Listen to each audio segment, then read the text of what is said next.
ನಾವು ಬೇರೆ ಬೇರೆ ರೀತಿಯ ರೊಟ್ಟಿಯನ್ನ ಮಾಡ್ತೀವಿ. ಈ ರೊಟ್ಟಿಗೆ ಎಣ್ಣೆ, ತುಪ್ಪ, ಬೆಣ್ಣೆ ಏನನ್ನೂ ಕೂಡ ಬಳಸದೆ ಒಂದು ವಿಭಿನ್ನ ರುಚಿ ಕೊಡುವ ತೆಂಗಿನಕಾಯಿ ರೊಟ್ಟಿಯನ್ನ ಮಾಡೋಣ. ಇದು ಮೃದುವಾಗಿಯೂ ಇರುತ್ತೆ, ತೆಂಗಿನಕಾಯಿಯ ಘಮ ಕೂಡ ಇರುತ್ತೆ. ಹಾಗಿದ್ರೆ ತೆಂಗಿನಕಾಯಿಯನ್ನ ಉಪಯೋಗಿಸಿ ತೆಂಗಿನಕಾಯಿ ರೊಟ್ಟಿಯನ್ನ ಹೇಗ್ ಮಾಡೋದು ಅಂತ ನೋಡೋಣ. ನಮಸ್ತೆ, ನಾನು ನಿಮ್ಮ ರಶ್ಮಿ. ಐತಾಳ್ ಸ್ಥಳ ಪಾಕಕ್ಕೆ ನಿಮಗೆಲ್ಲರಿಗೂ ಸ್ವಾಗತ.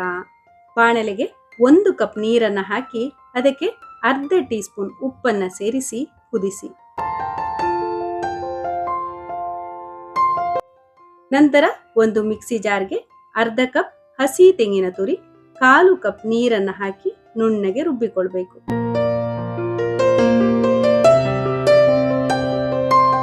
ರುಬ್ಬಿದ ಮಿಶ್ರಣವನ್ನ ಕುದಿಯುತ್ತಿರುವ ನೀರಿಗೆ ಸೇರಿಸಿ 1 ನಿಮಿಷ ಕುದಿಸಿ 1 ಕಪ್ ಅಕ್ಕಿ ಹಿಟ್ಟನ್ನ ಹಾಕಿ ಸಣ್ಣ ಉರಿಯಲ್ಲಿ ಚೆನ್ನಾಗಿ ಕಲಸಿ.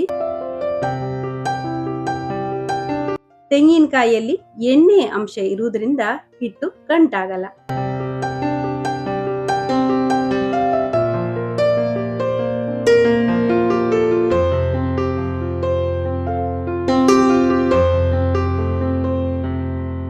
ಸ್ಟವ್ ಅನ್ನ ಆಫ್ ಮಾಡಿ.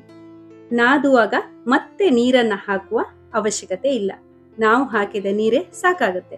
ಇದನ್ನ ಚೆನ್ನಾಗಿ ನಾದಿದಷ್ಟು ರೊಟ್ಟಿ ಚೆನ್ನಾಗಿ ಬರುತ್ತೆ.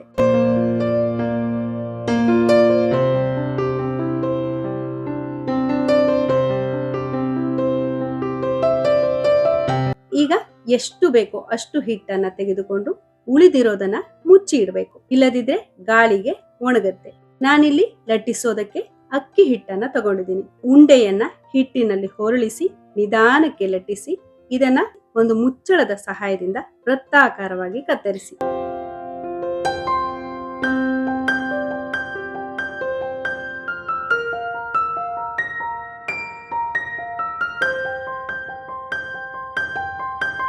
ಒಂದು ತವಾವನ್ನ ಚೆನ್ನಾಗಿ ಕಾಯಿಸಿ ಅದರ ಮೇಲೆ ರೊಟ್ಟಿಯನ್ನ ಹಾಕಿ ತಿರುವಿ ಹಾಕ್ತಾ ಎರಡೂ ಕಡೆ ಕಾಯಿಸಿ.